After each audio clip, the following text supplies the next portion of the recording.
This, of course, is a political show. It's Second Amendment, but it's political. You said, meaning me, I said, there were almost as many votes for president in 2024 as in 2020. But I am seeing a difference of many millions. Can you explain, please? Okay, so basically what people are seeing is they're seeing this graph that came out. It's a bar graph that came out like right after the election, November 6th, November 7th, something like that. There it is up on your screen. And it looks like on that graph, it's like, well, wait a minute. Why were there so many more? It's like 12 million more votes in 2020 than in 2024. So what happened? Obviously, there was some kind of fraud. 12 million people. That's impossible. Then 2020 or 2016 and 2012, they had about the same amount. And then all of a sudden in 2020, there was this huge spike in votes. And then there wasn't, it leveled off in 2024. Okay, so what you're seeing is in that graph that came out right after the election. So like I said, early November, November 6th, 7th, 8th, somewhere in that area.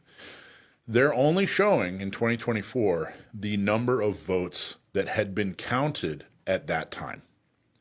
So there were 8-9 million votes that had not yet been counted, the majority of which were in California. California takes a long time to count. But even states like Texas, New York, etc., these big, huge states, takes them a long time.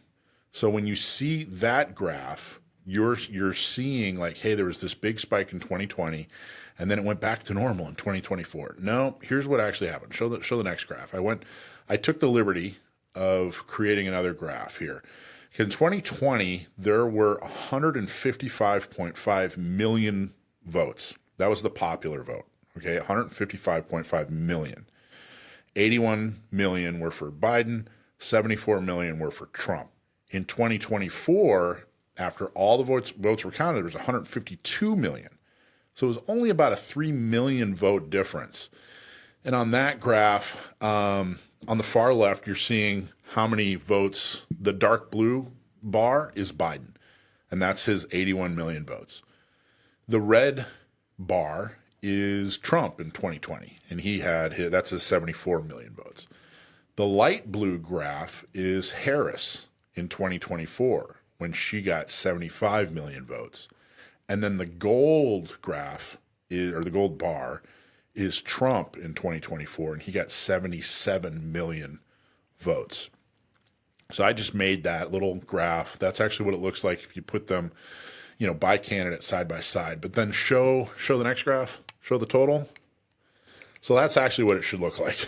There's hardly a difference, right, between 2020 and 24. In fact, there's only about a 3 million vote difference. There were 3 million more voters in 2020 than there were in 2024.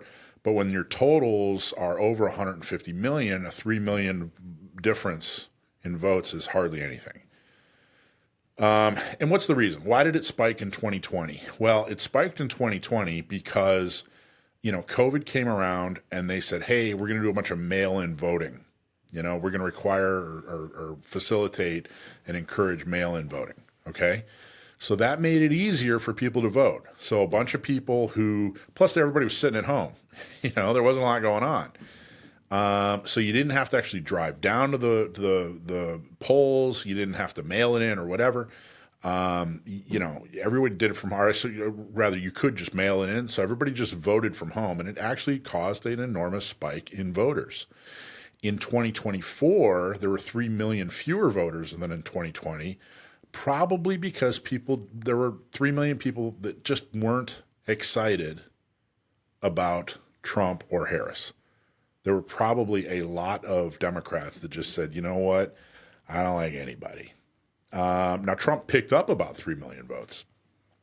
So he had 74.2 million votes in 2020, and he increased to 77.3. So he picked up just over 3 million votes between 2020 and 2024. So it was probably even more Democrats. There were probably a lot of people that didn't vote in 2020, and they decided, hey, you know what, I'm tired of this ridiculousness. I'm voting for Trump. There were probably a bunch of Democrats that said, you know, hey, I'm trying to get rid of Trump, but and so they voted in 2020, but then they said, oh, geez, Harris is a soup sandwich.